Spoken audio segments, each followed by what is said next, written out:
আমাদের আসল পরিচয় আল্লাহ দিয়েছে কোরআনে কারীমের মধ্যে, খুলিকাল ইনসানু মিন নুতফা, you are a drop of a dirty fluid, এক বিন্দু নাপাক মনির কাতরা থেকে তোমাদের জন্ম দিয়েছি।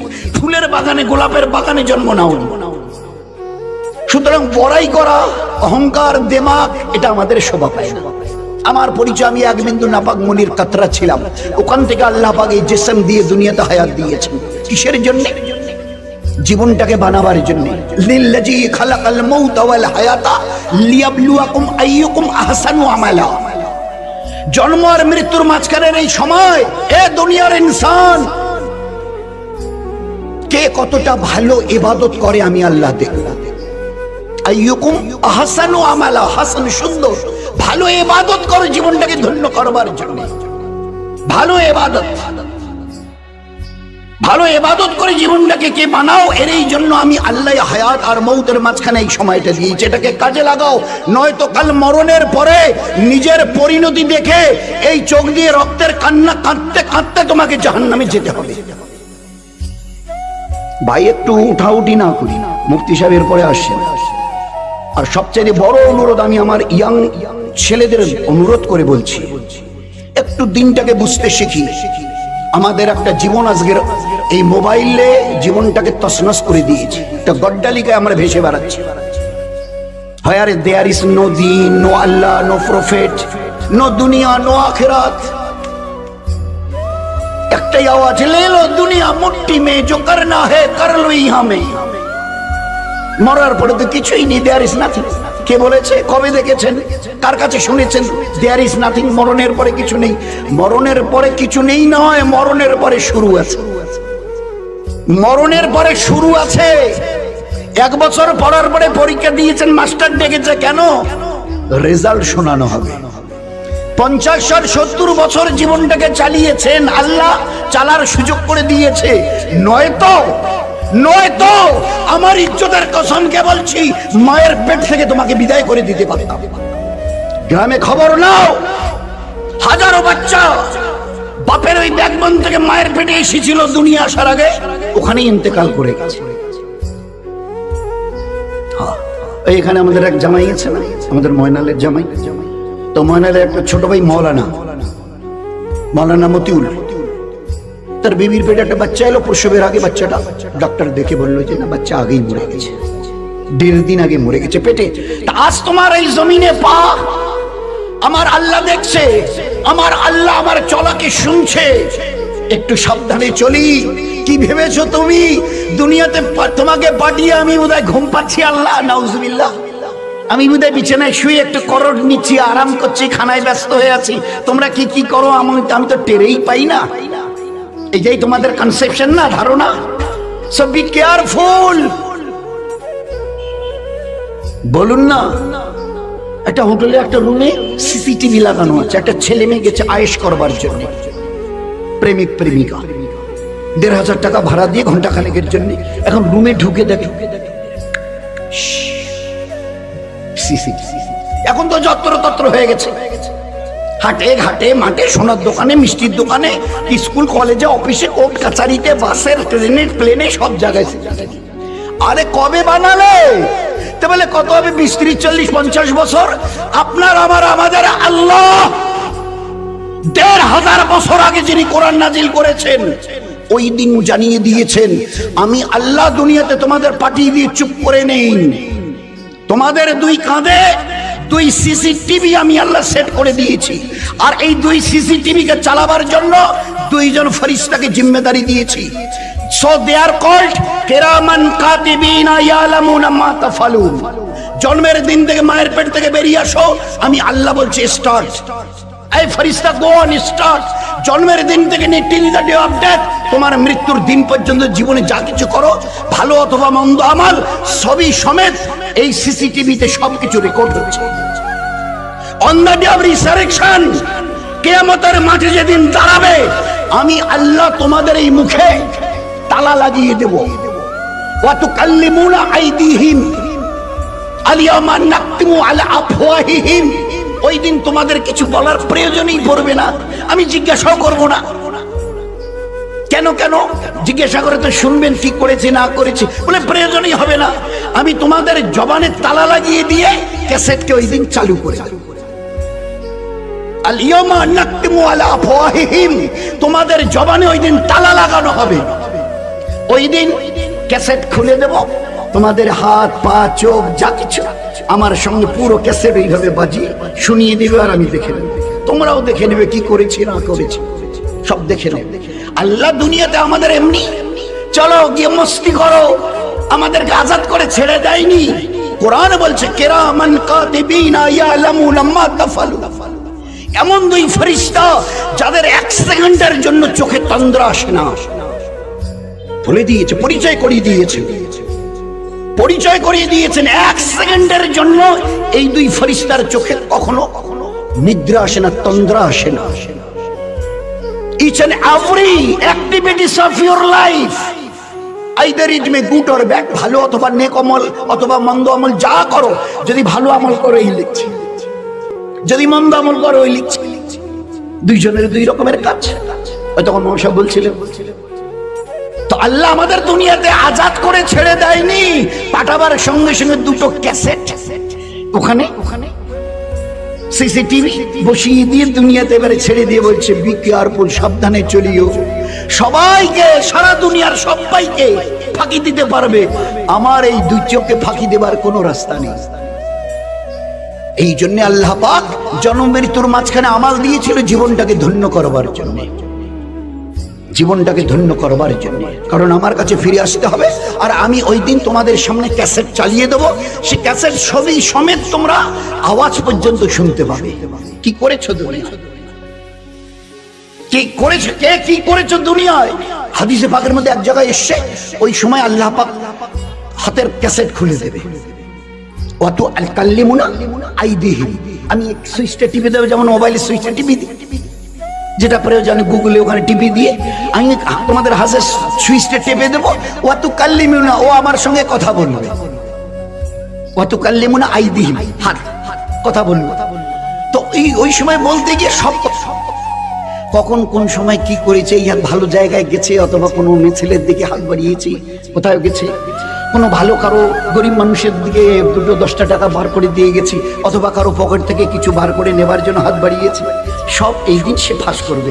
ওই সময় আমি লোকটা মুজিবর বলবো, হ্যাঁ হাত আমার প্রতি তোর এতটুকু দয়া নেই, ইস তোমাকে দুনিয়া থাকা অবস্থায় কিভাবে হেফাজত করেছি তুমি একটা বিয়েরও মনে করো না। ওই যে সেদিন মারামারির টাইমে লোকগুলো দৌড়ে এসে কিভাবে মানে বাড়িটা লাঠিটা তুলেছিল তোমাকে মারবার জন্য, আর যদি পড়তো তোমার এই জায়গায় তুমি বলে তো 2 টুকরো হয়ে যেত। ঠিক করে আমি সঙ্গে সঙ্গে বাঁচাবার জন্য হাতটাকে এইরকম করেছি, তোমাকে বাঁচিয়ে দিয়েছি, আর আজ তুমি কিনা আমার ব্যাপারে সব খুলে বলছো।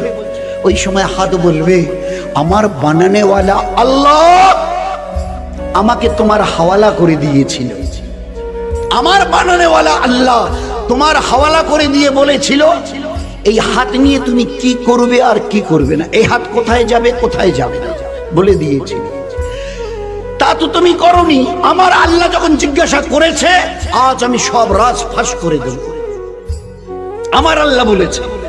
তো আমার আল্লাহ বলেছে আজ আমি সব রাজ ফাঁস করে দেব, কোনো গোপন থাকবে না। তো দুনিয়াতেও আমরা দেখি, এবার এটা পাননি না, পান্থা ধরুন তো ধরতে গেলে একটা মানুষ, যে কোনো মানুষের একটা অনার রেসপেক্ট থাকে, তো ডান হাতটা না বাড়িয়ে এই হাতটা বাড়িয়ে গেছে। তুমি জিজ্ঞাসা করছি কেন ভাই ডান হাতটা, থাকলে দেখেন না এটা ঝুলে আছে, চিমটি কাটছে কিচ্ছু। এ উপরওয়ালা জবাব দিচ্ছে, বরং ওকে ভালো করে শুনিয়ে দাও, এ হাতটা আসলে আমার, দেখছেন আমার শরীরের সঙ্গে লাগা আছে, এ হাতটা আমার কথা শুনে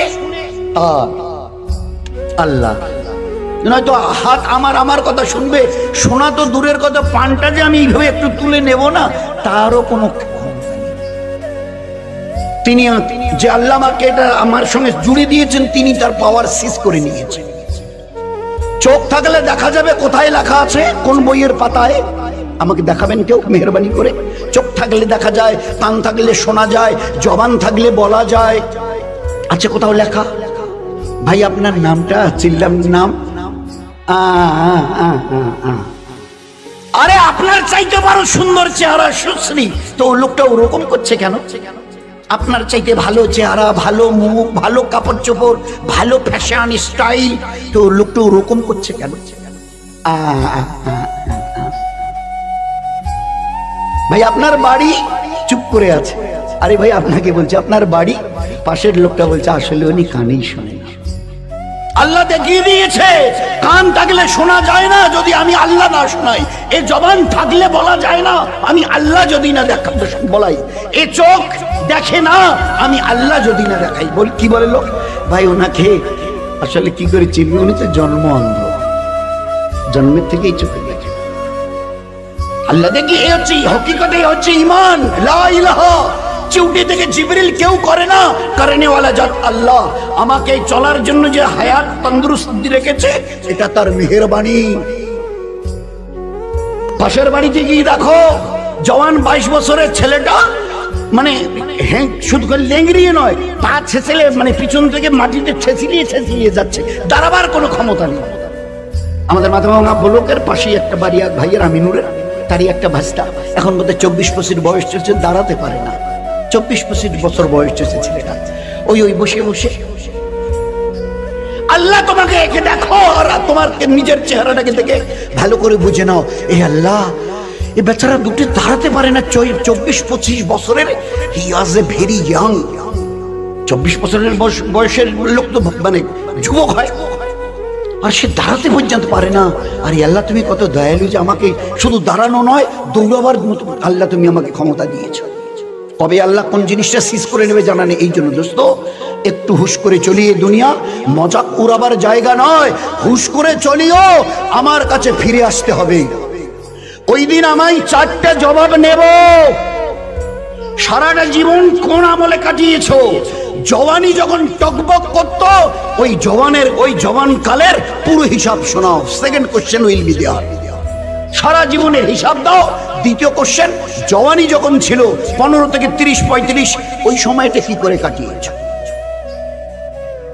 মাল কোথা থেকে এসেছে আর কোথায় লাগিয়েছ পুরো হিসাব দাও। টাকা হিসাবে নয়, পয়সা হিসাবে। পয়সা কি করে এসছে? টাকার হিসাব দিলে 50 পয়সাগুলো যদি বাচ্চা উড়ে যায়, ফাঁকি দিয়েছ, মদ খেয়েছ, ও হবে না। পাই কোন রাস্তা দিয়ে মাল কামিয়েছ আর কোন রাস্তায় মাল লাগিয়েছ, আমি তো বলে দিয়েছি কিভাবে কামাবে, কিভাবে খরচ করবে। Fourth question will be there. চতুর্থ, যে দিনের ইলম তোমার জানা ছিল তার উপরে কতটা নিজেকে চালিয়েছো। তুমি তো মুসলমান, জানতে 5 ওয়াক্তের নামাজ ফরজ নয়, ফরজে আইন।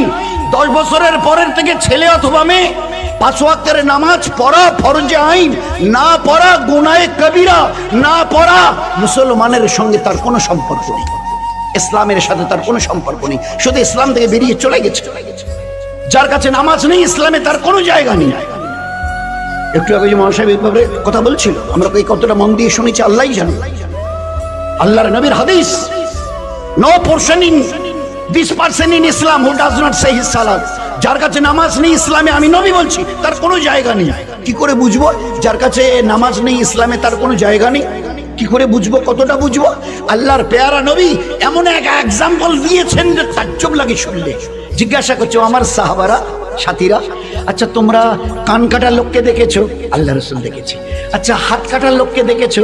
দেখেছি। আচ্ছা পা নেই এরকম লোককে দেখেছো পা কাটা? আল্লাহ রাসূল দেখেছি। বলছে আচ্ছা এরকম লোককে দেখেছো যে মাথাটা নেই এরকম লোককে?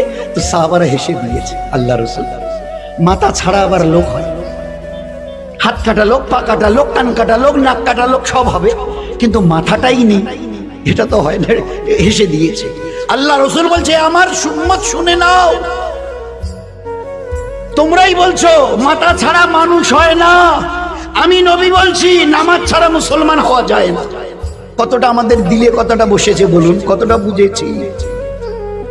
ওই মহাসাব তখন ওই ইংরেজি দিয়ে ভালো করে বোঝাচ্ছিলেন, কে কতটা শুনেছিল আল্লাহই জানে। হালাদে এসছে, এই আল্লাহ নামটা নাকি চেঞ্জ করা হবে, আকবর শাহ রোড এই স্টেশনটা নাকি চেঞ্জ করা হবে, এলাহাবাদ জংশন, অমুক তমুক হে হো, যে কোনো হালাত আসো, 2 রাকাত সালাতুল নামাজ পড়ো, হাত তুলে খোদাকে বলো। ওই জন্য আমি আল্লাহ নামাজ দিয়েছিলাম, হালাতকে শুধরাবার জন্যে। যখন যেখানে যে অবস্থা আসে তোমার ঘাবড়াবার কিছু নেই। আমার সঙ্গে সম্পর্ক কায়েম করার জন্য নামাজ দিয়েছি। ইয়াস্তাইনু, চাও আমার কাছে, কার কি চাইবার আছে? বিসসাবরি ওয়াস সালাত, 2 রাকাত পড়ো, আমার কাছে হাত উঠাও। ও দুনিয়া আস্তাজিবা লাকুম, যে চাইবে আমার ইজ্জতের কসম আমি আল্লাহ দিল ভরে তাকে সম্পর্ক কেটে দিয়েছি। এই জন্য দোস্ত, এখন যেটা আছি না, ইল্লা মাশাআল্লাহ, must there be some conception. একটু ব্যতিক্রম থেকে 100-2-4 জনের কথা আলাদা, নয়তো আমাদের 90-95 জনের অবস্থা। মগরে পড়তে মসজিদে গেছি, বিবিও মগরে বাড়িতে পড়েছে, আর পড়ার পরে দেখে যে বাচ্চাটাকে বিছানায় বমি করে অস্থির, বমি করে দিয়ে একেবারে অস্থির, মানে সে একেবারে গড়াগড়ি খাচ্ছে। আর আমি ওই অবস্থা দেখে চাচা পাশে, চাচা ওই আমরা মসজিদে নামাজ পড়ে গেছে, তোমার ভাইস্তা না, দেখো তো হ্যাঁ বৌমা কি হয়েছে? বলে ওই যে বাচ্চাটাকে বমি করে একেবারে নিষেধ হয়ে গেছে, দেখছেন একেবারে বমি করে ভাসে টাসে দিয়েছে। ভাইসা পাশের ভাইসা দেখো অটো টোটো খাড়ো আছে নাকি, ভাইসা বেটে কোন ডাক্তার দেখা যায়, কোন ডাক্তার কোন তাড়াতাড়ি হর ওমরা কেমন এলাও যে নামাজ পড়ে গেছে এলাও নাই, দেখো তো ভাইসা বাচ্চাটার কি অবস্থা। হায় রে, উনি একটু পরে খবর গেল, কতবার চলে এলো, তোমরা একেবারে এত এর মসজিদে কেন, কি বাচ্চাটা দেখেনি কি অবস্থা, বমি করতে করতে কি অবস্থা হয়েছে। ওহো, তারপরে তো বলে আমি ওই ভাই সাহেবকে বলেছি একটা অটো টোটোর জন্য, তাড়াতাড়ি করো, তাড়াতাড়ি, এই অন্তত পক্ষে কুচবিহারে হোক দিনাটায় হোক, ডাক্তারটাকে তো দেখাতে হবে। হায় হায়, আপনি না মসজিদ থেকে এলেন, চাচি আমা আপনি না মগরে পরে সালাম ফিরিয়ে বাচ্চার কাছে গেলেন, আর তারপরে দুইজনে মিলে কি বলছেন, চাচা ভাই সাহেব কোন ডাক্তার দেখা যায়, কার অটো টোটো আছে এনে দেখো তো। সবার কথা তোমার ইয়াদ আছে, শুধু একজনের কথা মনে নেই, যার কাছে এতক্ষণ মাথা ঢুকেছে, শুধু তার কথা ইয়াদ নেই। তিনি একমাত্র রোগ দেনেওয়ালা, তিনি একমাত্র সেবা দেনেওয়ালা। আর একটা বাচ্চার রং পায়খানার বোতলে গেছে, তোমার ডাক্তারের কথা মনে আছে, পাশের বাড়ির ভাই সাহেবকে বলে অটো টোটো ডাকতে হবে, সবার কথা মনে আছে, কোন টাউনের ডাক্তার কে ভালো তার কথা তোমার দিল দেমাগে এসেছে। আমার আল্লাহ করনেওয়ালা, যার কাছে এতক্ষণ দাঁড়িয়ে থেকে রুকু সেজদা ঝুঁকনেওয়ালা ওয়ালি, তার কথা একটাবারও মনে নেই। এই হচ্ছে ঈমান, এই হচ্ছে ঈমান। শুধু বাচ্চার পায়খানা, আর তার পাশে দাঁড়িয়ে যারা ঈমানের প্রতি মেহনত করেছিল, বুবু আপনার ইজাজত দেন বাচ্চাটাকে, তাহলে কবর দিই। না না না, একটু পরে কবর দেন, আমাকে 1 লোটা পানি আর একটা মশলা দেন না, 1 লোটা পানি আর একটা মশলা। খোদার কসম খেয়ে বলছি, ও অন্ধা সাহাবিয়া রাদিয়াল্লাহু তাআলা আনহা চোখে তো দেখে না, ওপরের কাছে চেয়ে 1 লোটা পানি নিয়ে ভালো করে উজু করে মশলা বিছিয়ে 2 রাকাত নফল, ফরজ নয় গো মা বোনেরাও শুনি, ফরজ নয়, 2 রাকাত নফল পরে সালাম পড়ি হাত তুলে বলেছে, হে আল্লাহ, কোরআনে কারীমে কি বলেছো, আল্লাহু ইউহয়ী ওয়া ইউমীত, আমি ওই আল্লাহ যে হায়াত আর মওত দিতে জানি। তুমি একবার আমার গর্ভে বাচ্চা পাঠিয়ে 120 দিনের মাথায় হাত দিয়েছিলে, তারপরে দুনিয়ায় পাঠিয়েছো, তারপরে একটু একটু করে বড় করেছো, আজকের মারতে চেয়েছো, ঠিক আছে। আচ্ছা তুমি যদি হায়াত দাও, কে তোমাকে রুখবে?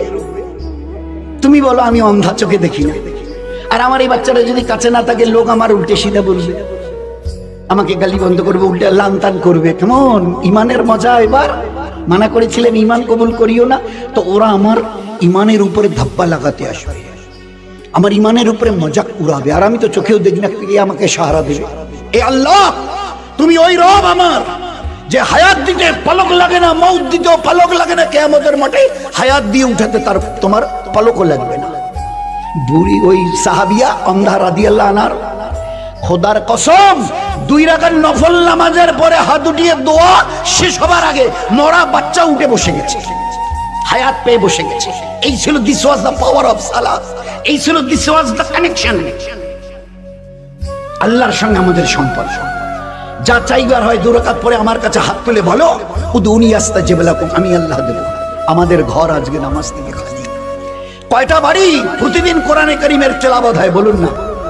কটা বাড়ির মা বোন আজকের নিজে পর্দা করা শিখেছে, বাচ্চি বিশেষ করে বাচ্চিদের পর্দা করার জন্য তাগিদ দিচ্ছে, বলে মা এই বেটি কোথায় যাচ্ছিস? বলে পাশের বাড়ির বান্ধবী বই আনতে। হ্যাঁ ঠিক আছে যা। তা তোকে তো আল্লাহ কি বলে ডাকে জানিস? ইয়া আইয়ুহাল্লাযীনা আমানু, ও ঈমানওয়ালি। তোর বয়স তো 11 বছর, কিন্তু আল্লাহ তোকে কত বড় ইজ্জত দেয়, ও ঈমানওয়ালি। আর তুই কিনা একটা পুরুষের মতো মাথা খোলা রেখে যাচ্ছিস, তোর লজ্জা করে না? অন্ত একটা ওড়না মাথায় দিয়ে যা, একটা রুমাল অন্তত লম্বা মতো মাথায় ফেলে দে।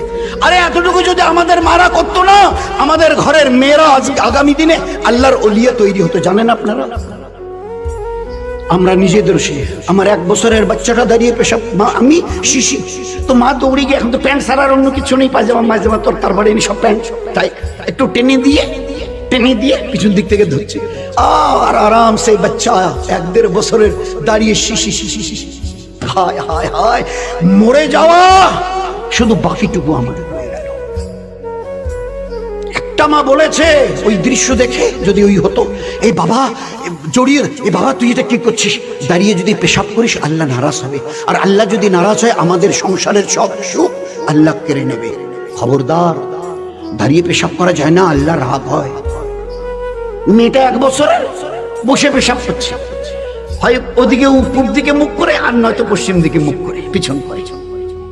কখনো মা দৌড়ি কি বলে, এই আম্মি তুই কি করছিস, আমি পশ্চিম দিকে মুখ করে পেশাব করা যায় না, তুই শুনিস নি এদিকে আমাদের কাবা আছে, শুনিস নি কোনোদিন? আরে একটু বলে দেখি না মা। কমলাটা ছিলে বাচ্চাটার হাতে দিয়েছেন, আর বাচ্চাটা নিয়ে মজাচ্ছে, 1, 2, 3টে করে পুরো কমলাটা সাফ করে দিল। একটাবার আপনি হাতে দেওয়ার সময় বলেছেন, এই বেটি, এই আব্বুকে বিসমিল্লাহ বল? শিখিয়েছে আমাদের মায়েরা, বলুন না? হায় হায়, শিখিয়েছে। হুজুরের সামনে, আমাদের নবীর সামনে একটা মেয়ে তার বাচ্চাকে খানা দিতে গেছে, নিজে হাতে নিয়ে বাচ্চাটা হাঁ করেছে, আর ও মেয়ে ছেলে তার মা একটা হাতটা খানা নিয়ে এইখানে নিয়ে এসছে একদম কাছে। ওই অবস্থায় হুজুর হাত ধরে ফেলেছে, তখনও পর্দার আয়াত নাযিল হয়নি, নয়তো দলিল দেব নবীজি অন্য মেয়ে ছেলের হাত ধরলো, আর আপনারা বলেন যে মাথা ঢাকতে হবে। কোথায় পেয়েছে? তো তখনও পর্দার আয়াত নাযিল হয়নি, হুজুর সাহেব হাত ধরেছেন। মেয়ে ছেলেটা রেগে গেছে, আল্লাহ রাসূল, আমি আমার বাচ্চাটার মুখে খানা দিতে গেলে না গেলাম, আর আপনি হাত ধরলেন। বলছে যে বোন, তুমি তোমার বাচ্চাটাকে বিসমিল্লাহ বলতে পারো? ওই ধরা অবস্থায় তুমি তোমার বাচ্চাটাকে বিসমিল্লাহ বলতে পারো? মেয়ে ছেলেটা বললো, এ আব্বু বল বিসমিল্লাহ। এবারে বিসমিল্লাহ বললো, হুজুর সাহেব হাত ছেড়ে দিলেন, খানা খেলো। একটু পরে হুজুর সাল্লাল্লাহু আলাইহি ওয়াসাল্লাম মুচকি হাসলেন। মেয়ে ছেলেটি জিজ্ঞাসা করলো, আল্লাহ রাসূল, আপনি মুচকি হাসলেন কেন? এতে কি এমন দেখলেন মুচকি? বলে, যে সময় তুমি খানা দিতে গেছিলে তোমার বাচ্চার মুখে বিসমিল্লাহ বলনি, শয়তান তোমার বাচ্চার মুখের সঙ্গে মুখ মিলিয়ে নিয়েছিল। শয়তান এই অবস্থায় যদি খাওয়াতে, তো তোমার বাচ্চার সঙ্গে এই শয়তানে অংশ নিত। এ বাচ্চা দিন বা দিন যত দুনিয়ায় বড় হতো, শয়তানি আমল দুনিয়ায় মরণ পর্যন্ত করতে হতো। যেই তোমার বাচ্চা বলেছে বিসমিল্লাহ, শয়তান সঙ্গে সঙ্গে ওখান থেকে বেরিয়ে এত জোরে দৌড় লাগিয়েছে, দৌড়াতে গিয়ে কখনো পড়ে যাচ্ছে, আবার উঠে দৌড়াচ্ছে, ফের কখনো হুমড়ি গিয়ে পড়ে যাচ্ছে। তো ওর এই পড়ার উঠা দেখে আমি একটু হাসি। হায় হায়, সে জীবন আজকের কোথায় গেল আল্লাহই জানে। সে পাক হায়াত, পাক জিন্দেগি কোথায় গেল? সাহাবাদের ঘরের মা বোন, ঘর থেকে মা বেরিয়ে একটু অপেক্ষা করছে, ওই ঘর থেকে এক্ষুনি বেটি বেরোবে, এক্ষুনি। আর যেই বেটি বেরিয়েছে, আসসালামু আলাইকুম, মায়ের বেটির মুখোমুখি, ফের দুইজনে হাত লাগিয়ে দিয়ে বৌমাও ঘর থেকে বেরিয়ে অপেক্ষা করছে, এই একটু পরেই শাশুড়ি আম্মি বেরো হবে। আর যেই না বেরিয়েছে, আসসালামু আলাইকুম। এটা ছিল রোজ সাহাবাদের ঘরের আমার। মা বেটিকে, শাশুড়ি বউকে, যাকে সালাম দিত, মুসাফা করতো। আচ্ছা, তোরা কম্পিটিশন কারো কেন, কে আগে সালাম দেবে? কম্পিটিশন হতো কিসের? ঠিক আছে, বেরিয়ে আসো দুইজনে, তার মধ্যে যে পারো আগে সালাম দাও। বলে, না না না, ওরকম কেন বলছেন? আমরা নবীজির মজলিসে পাক জবান থেকে তার শুনেছি, তোমাদের দুইজনের মধ্যে যে আগে সালাম দেবে 190টা নাকি সে পাবে। কেন আমরা আগে সালাম দেব না? বাড়িতে বাড়িতে। হায়, আচ্ছা, তো মুসাফা হাত দিয়ে ফের মুসাফা করতে গেল, কেন করব না? এটা ছোট্ট দোয়া নবীজি শিখিয়েছেন, একফিরুল্লাহ লানা ওয়ালাকুম, 3টা মাত্র শব্দ, একফিরুল্লাহ লানা ওয়ালাকুম। কিন্তু এই 3টা শব্দের মধ্যে কি বলেছে আল্লাহ নবী শুনেননি? তোমাদের দুইজনের পিছনের গুনাহ আল্লাহ মাফ করে দেবে, আর দুইজনের দিলে আল্লাহ মহব্বত দান করবে। আছে আমাল থেকে আমাদের ঘর খালি হয়ে যাচ্ছে দিন বা দিন। কয়টা মা আমাদের এই এলাকার, আপনাদের বড় মরিচার হালকার, এখন আল্লাহর শুকর কিছু কিছু হওয়ার চেষ্টা হচ্ছে। চেষ্টা কতটা হয়েছে তো আল্লাহই জানে, চেষ্টা হচ্ছে, চেষ্টা হচ্ছে। এ আব্বু আম্মি, বাড়ি থেকে ওই যে তোর নানা নানি আসছে না, জাগিয়ে সালাম দে। তোর খালা খালু আসছে, সালাম দে। বলি, কটা মা বলে? কটা বাপ শিখায় আজকের সালাম দেয়া নেয়া, হ্যাঁ শেখায়। বাচ্চা 1-1.5 বছরের বাচ্চাকে কোলে নিয়ে এবারে যাবো ওই তোমার নাতি ভাই ওই যে টাটা দিচ্ছে, বাই বাই দিচ্ছে, টাটা বাই বাই দিচ্ছে। আমি আল্লাহর কসমকে বলছি, নিজের চোখে দেখে বলছি, টাটা বাই বাই শিখছি ইহুদি নাসারার তরিকা। আমার পেয়ারা নবীর পেয়ারি সুন্নতকে উম্মতের নাম নিয়ে ধরে জবাই করছি, তারপরেও মনে করছে আমরা মুসলমান। ঠিক আছে, আমাদের ঘর 5 ওয়াক্তের নামাজ থেকে খালি, আমাদের ঘর রোজানা কোরআনে করিমের তেলাওয়াত থেকে খালি, আমাদের ঘর সকাল বিকাল তসবিহাত জিকির আজগার থেকে খালি, আমাদের ঘর আওয়াবিন ইশরাক তাহাজ্জুদ থেকে খালি। কি ঘরে রইল বলেন? আমাদের ঘর পর্দা পুশিদা থেকে খালি, আমাদের ঘর বাচ্চাদের তালিম তরবিয়াতে থেকে খালি, আমাদের ঘর বাচ্চাদের ইলমে দ্বীন আর আমলের দ্বীন থেকে খালি। কি বাকি রেখেছি বলেন তো? মুসলমানের কোন আমলটা ধরে রেখেছি যে আমলের দ্বারা আল্লাহ পাক আসমানের রহমতের, বরকতের, ইজ্জতের দরজা আমাদের জন্য খুলে দেবে? তাম দুনিয়ার অ্যাটমিক তাকতের হিম্মত হবে না আমাদের একটা লোমের ক্ষতি করে। ছিলাম সবার মাথার উপরে যতদিন আমাদের কাছে ইমানের সঙ্গে এই আমলগুলো ছিল, সবার মাথার তাজ করে রেখে দিয়েছিল। যেদিন থেকে এই আমল আমরা সরিয়ে দিয়েছি জীবন থেকে, নামতে নামতে এখন সবার পায়ের নিচে এমন ভাবে পড়ে আছি, কেউ আমাদের দেখতেই চায়নি, কেউ আমাদের পছন্দই করে না। বাঁশ বেঁধে দিয়ে লিখে দিচ্ছে কোন মুসলমান এইদিকে ভিতরে প্রবেশ করিবেন না। দোকানে লিখে দিয়েছে কোন মুসলমান এই দোকানে কোনো জিনিস কিনবেন না। আমি দলিল সহ বলছি। হ্যাঁ, লোক জিজ্ঞাসা করবে আপনারা এগুলো বানিয়ে টানিয়ে কি? না। তাহলে এগুলো কেন হচ্ছে? বলে আমাদের নিজেদের বদামলের কারণে। ওই তখন মহাশয় বলছিল আমরা যদি সত্যিকারের ঈমান আর ইবাদতের সঙ্গে চলি, আল্লাহ ফেরেশতা জিবরাইলকে ডেকে বলবে, হে জিবরাইল, অমুকের বেটা অমুক, অমুকের বেটি অমুককে আমি মহব্বত করি, তুমি মহব্বত করো। ফের জিবরাইলকে বলবে ফেরেশতাদের বলো সবাই যেন মহব্বত করে। ফের বাকি ফেরেশতাদের বলো জমিনের দিকে মুখ করে সমস্ত মখলুককে যেন বলে দেয়, ও গোটা দুনিয়ার সমস্ত মখলুক, মানুষ, জিন, হাইওয়ান, জানোয়ার, চরিন্দা, পরিন্দা, সবাই শোনো, আল্লাহ অমুককে, অমুক মেয়ে ছেলেকে মহব্বত করে, কুল মখলুক তোমরা তাকে মহব্বত করো। এ ছিল নিজাম।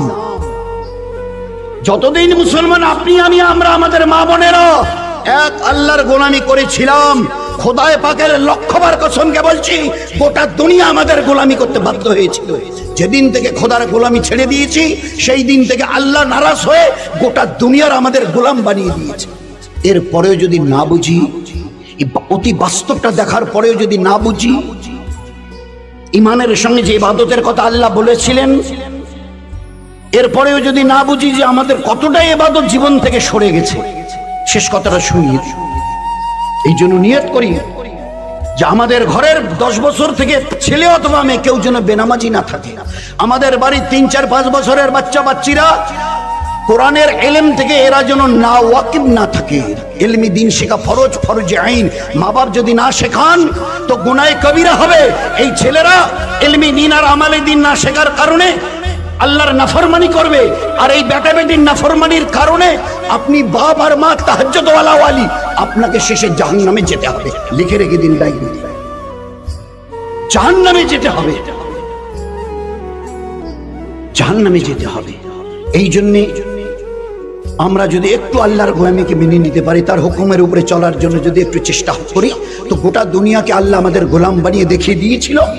একটা লম্বা ইতিহাস সাহাবাদের জামানা থেকে, তাবেঈনদের জামানা থেকে আল্লাহ দেখিয়ে দিয়েছিল। একটা লম্বা জামানায় যে গোটা দুনিয়া কি করে এদের গোলামি করেছিল, যতদিন এক আল্লাহর এরা হুকুম মেনে চলেছিল। আজ যদি আবার দোবারা করে নিজের ভুল বুঝতে পেরে আল্লাহর কাছে তওবা করি, তো আল্লাহ বড় দয়ালু, আল্লাহ বড় দয়ালু। আস্তাগফিরু রাব্বাকুম ইন্নাহু কানা গাফফারা, আমার কাছে তওবা করো। কতটা গুনাহ করেছো? 90 বছর, 100, একবারের তওবার বিনিময়ে জীবনের সমস্ত গুনাহ মাফ করে দাও। ফের তওবা করে নিজের ভুল বুঝতে পেরে জীবনটাকে শুধরে নাও। আমি আল্লাহ আবার হারিয়ে যাওয়া তোমাদের ওই ইজ্জতকে আবার তোমাদের সামনে আমি পেশ করব। এই জন্য ভাই, এটা শুধু মজমাটা করাটা বড় কথা না, এর থেকে কতটা শিক্ষা নিলাম, আমাদের মা বোনেরা কতটা শিক্ষা নিল। আজ চিন্তা করেন, এই যে পর্দা পর্দা বলা হয়, ফরজে আইন, মা বোনদের শরীরকে ঢেকে রাখা ফরজে আইন, অবস্থাটা। আচ্ছা, আপনাদের ভাই পাঠানটুলিতে বড় মরিচে হালকা 1টা 2টা 4টা মসজিদের খবর শোনান তো, যে মসজিদগুলোতে আমাদের মা বোনেরা 5 ওয়াক্তের কি নামাজ পড়ে। ভাই এরকম কয়টা মসজিদ আছে আপনাদের? আরে বলেন না ভাই, তাড়াতাড়ি শেষ করি আমি। কয়টা মসজিদ আছে যে মসজিদে মেয়েরা আজান হলে গিয়ে নামাজ পড়ে? আছে কি? নেই।